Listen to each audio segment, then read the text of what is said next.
नमस्कार, मैं अनिल शर्मा और आप लोग देख रहे हैं 4PM। आप लोगों का बहुत बहुत स्वागत है 4PM न्यूज नेटवर्क पर।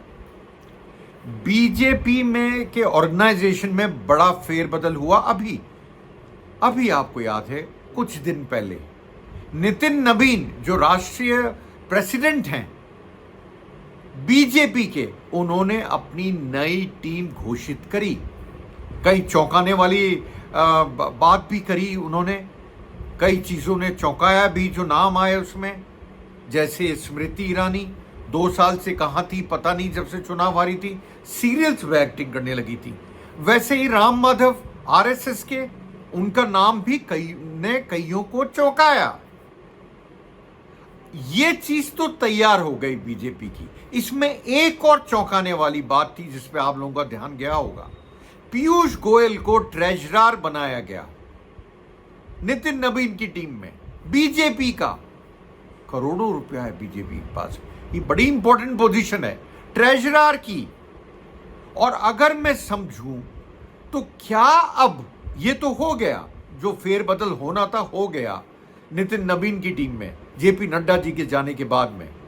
क्या मैं समझूं अब जो चेंज आने वाला है, जो मिनिस्ट्री का नरेंद्र मोदी जी, माननीय नरेंद्र मोदी जी साहब की मंत्री परिषद में जो चेंज आने वाला है, रीशफल या एक्सपेंशन होने वाला है, वो अब जल्द होगा ऐसा प्रतीत होता है। देखिए, Ramdas Athawale Republic party of India के जो सर्वे सर्वा हैं, उन्होंने क्या कहा और ये बात क्यों ऐसी आग लगी कि शायद मोदी जी अब अपना कैबिनेट का रीशफल करें या एक्सपेंशन करें? क्योंकि उन्होंने रिपोर्टर्स को कहा, मीडिया को कहा कि केंद्रीय कैबिनेट में बहुत जल्द फेरबदल हो सकता है, यानी कि रीशफल। मैं सिर्फ रीशफल की बात नहीं कर रहा हूं, फेरबदल की, मैं यहां पे एक्सपेंशन की बात भी कर रहा हूं। ध्यान दीजिएगा, दोनों में अंतर नहीं, दोनों चीजें मुझे लगता है हो सकती हैं, ये मेरे सूत्र बता रहे हैं। ये बात पक्की थी कि मॉनसून सेशन पार्लियामेंट का, जो कि 20 जुलाई से 13 अगस्त चला, उसके बीच में ये नहीं होना था। उसके बाद की बात थी कि नरेंद्र मोदी जी जब नितिन नवीन अपनी टीम कंप्लीट कर लें, उसके बाद में इस चीज को शायद करें। और शायद वो टाइम जल्द आने वाला है जब आप देखेंगे नए चेहरे, कुछ पुराने चेहरे जिनको नए मंत्री बनाया गया हो, या जिनको नई जिम्मेदारियां दी गई हो, ज्यादा अच्छा होगा, जिम्मेदारियां दी गई हो, पुरानी से हटा के नई दी गई हो। कारण क्या? कई मंत्री जैसे धर्मेंद्र प्रधान हमारे शिक्षा मंत्री हुआ करते थे, जिनको रिजाइन करना पड़ा। उनको रिजाइन करना पड़ा क्योंकि कॉकरोच जनता पार्टी ने जिस ढंग का प्रोटेस्ट करा, उसकी वजह से उनको रिजाइन करना पड़ा और उनकी जगह पे प्रहलाद जोशी को एडिशनल चार्ज दिया गया। प्रहलाद जोशी के पास बहुत सारे डिपार्टमेंट हो गए, तो ऑब्वियसली डिपार्टमेंट कम करे जाएंगे या उनको नई जिम्मेदारी दी जाएगी। धर्मेंद्र प्रधान का जहां तक सवाल है, देखिए, अभी भी लोकसभा में उनका कमरा किरण रिजिजू के पास बताया जाता है। वो कमरा किसी मंत्री का होता है। क्या धर्मेंद्र प्रधान को नई जिम्मेदारी देने की तैयारी है? लगता कुछ ऐसा ही है। देखिए, जो समझ में आ रहा है गणित, उसमें ऐसा ही लगता है कि धर्मेंद्र प्रधान को नई जिम्मेदारी दी जाएगी। क्यों? क्योंकि वो अमित शाह के बहुत करीब हैं, इसलिए। और आपने बीच में देखा होगा कई मंत्री भी जो थे वो चले गए क्योंकि उनका राज्यसभा टेन्योर खत्म हो गया, जैसे कि बिट्टू उनका मैं नाम हर समय गलत लेता हूं, इसलिए मैं पढ़ लूं। 24 जुलाई को रवनीत सिंह बिट्टू, जिनके पास में रेल और खाद्य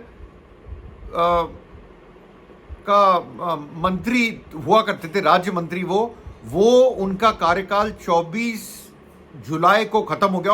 और बीजेपी ये चाहती है कि वो ज्यादा टाइम पंजाब में गुजारें, क्योंकि पंजाब में चुनाव हैं अगले साल के शुरू में। मेरा मानना है मार्च से पहले पहले चुनाव निपट जाएंगे वहां के और साथ में आपके उत्तर प्रदेश के।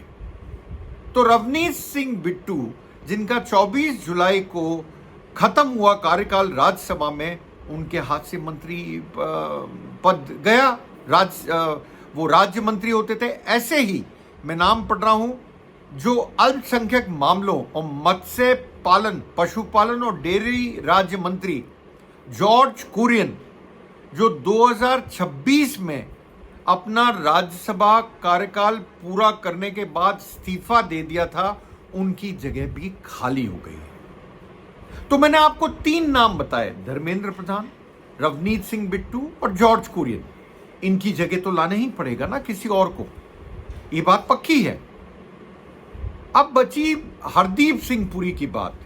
हरदीप सिंह पुरी का भी कार्यकाल खत्म होने वाला है राज्यसभा का, और अगर उनको हटाया जाता है तो कोई भी सिख अभी नजर नहीं आता जो उनके मोदी जी की कैबिनेट में हो। क्या उनको वापस राज्यसभा का टर्म दिया जाएगा? क्या उनको मंत्री परिषद में लिया जाएगा? अभी इस पे बहुत बड़ा क्वेश्चन मार्क है। लोगों का मानना है कि हरदीप सिंह पुरी, सूत्र ये बताते हैं कि हरदीप सिंह पुरी अब शायद कैबिनेट में चेहरा ना हो। इनके साथ साथ निर्मला सीतारमण जी का भी नाम आता है कि शायद उनको भी या तो डिपार्टमेंट चेंज करा जाए या मंत्री परिषद से हटाया जा सकता है। क्यों? क्योंकि हिंदुस्तान की इकोनॉमी, अर्थव्यवस्था आज की तारीख में अच्छी नहीं है। इन्फ्लेशन या महंगाई बढ़ते जा रही है। अगर आपने लेटेस्ट फिगर देखे हो तो रिटेल भी बढ़ रही है और होलसेल भी बढ़ रही है। साथ में रुपया कहां पहुंच गया आपको पता है। अर्थव्यवस्था ठीक नहीं है। तो क्या निर्मला सीतारमण पे गाज गिर सकती है? लोगों का मानना है या सूत्रों का मानना है शायद हां। देखिए, बीजेपी में सस्पेंस बहुत होता है। आपको पहले पता करना कि कौन जा रहा है कौन आ रहा है बड़ा मुश्किल होता है, मैं आपको समझाऊं, पर यह होता है और लगता है कि ये लोग जाते हुए नजर आ रहे हैं। हरदीप सिंह पुरी का केस दूसरा भी है। उनका नाम एप्स्टीन फाइल में आना, इसने बीजेपी के लिए कई दिक्कतें पैदा करी हैं। शायद इसलिए उनको हटाया जा सकता है, हो सकता है। देखिए, सब चीजों में शायद लगाना पड़ता है बीजेपी के साथ में, क्योंकि वहां से आपको बहुत कम न्यूज, सूत्रों में हम डिपेंड करते हैं। सूत्र जो बताते हैं वो हम आपको बताते हैं। सूत्र ऐसे वैसे नहीं होते हैं, आपको बताऊं, पर फिर भी बीजेपी में अगर आपको बोलूं कि टफ है, बीजेपी से न्यूज निकालना टफ होता है।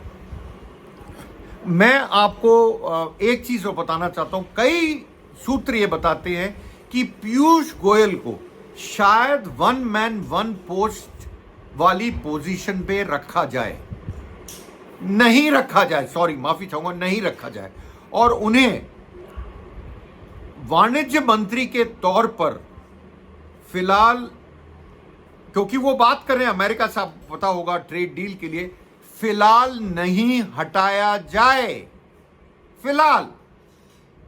तो क्या पीयूष गोयल कंटिन्यू करेंगे वाणिज्य मंत्री के तौर पे? मुझे लगता है जब तक अमेरिका से हमारी ट्रेड डील, व्यापार समझौता नहीं होता है, उसके बीच में शायद सरकार उनको नहीं हटाए। इसके साथ साथ मैं आप लोगों को यह भी बता दूं कि जैसे पंकज चौधरी हैं, उनको बना दिया गया है यूपी का इंचार्ज, मंत्री हैं, यूपी का इंचार्ज बनाया गया है। तो शायद, क्योंकि यूपी में चुनाव है जल्द, पंजाब के साथ साथ जल्द चुनाव है, अगले साल के शुरू में चुनाव है, हो सकता है उनका डिपार्टमेंट भी किसी और को दिया जाए। ऐसे ही दिल्ली का मामला है, दिल्ली के जो बीजेपी अध्यक्ष हैं शायद उनके साथ भी यही हो। सबसे बड़ी बात, जो लोग टूट के आए, 20 टीएमसी से टूट के आए, 6 आपके उद्धव ठाकरे ग्रुप से, शिवसेना के टूट के आए और एकनाथ शिंदे में जुड़े, और राज्यसभा में 7 आपके टूट के आए, इन लोगों को भी कुछ ना कुछ तो देना पड़ेगा।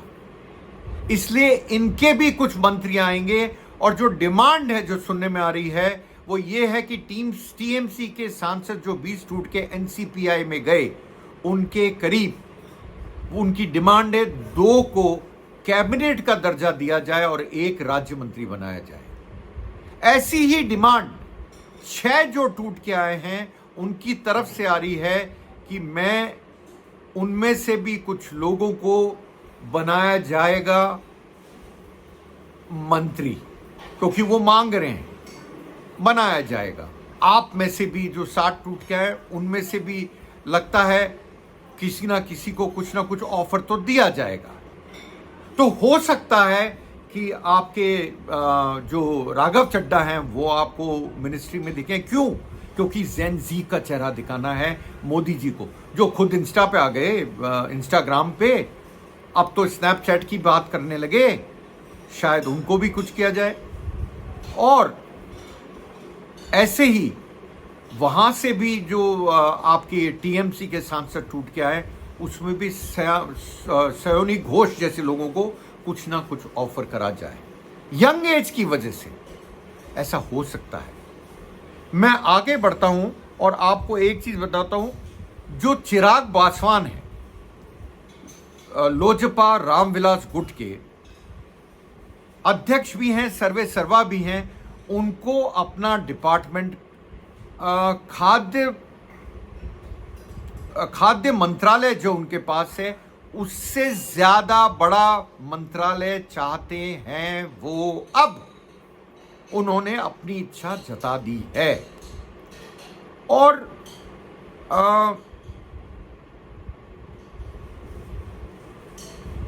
एक तरफ ये भी बात उठ रही है, आपको बताऊं कि केशव प्रसाद मौर्य जो बीजेपी में वहाँ के उप मुख्यमंत्री हैं यूपी के, उनको भी कैबिनेट में कोई बड़ा दर्जा दिया जा सकता है। होता कब है, कहा यह जाता है जल्द होगा, दिन नहीं बता सकते पर जल्द होगा। जो भी होगा आप भी देख रहे हैं, हम भी देख रहे हैं, पर यह होने की चांसेस ज्यादा बढ़ गई, स्पेकुलेशन ज्यादा बढ़ गया जब अठावले ने यह बोला कि आप फेरबदल जल्दी देख सकते हैं। तो आप भी देखिए, हम भी देख रहे हैं क्या होता है आगे। आपसे मिलता हूं जल्द अपने नए वीडियो के साथ। तब तक यूं ही देखते रहिए, लाइक कीजिए, सब्सक्राइब कीजिए, फॉलो कीजिए, शेयर कीजिए 4 PM न्यूज नेटवर्क को। आप लोगों का बहुत बहुत शुक्रिया मेरे से जुड़ने के लिए।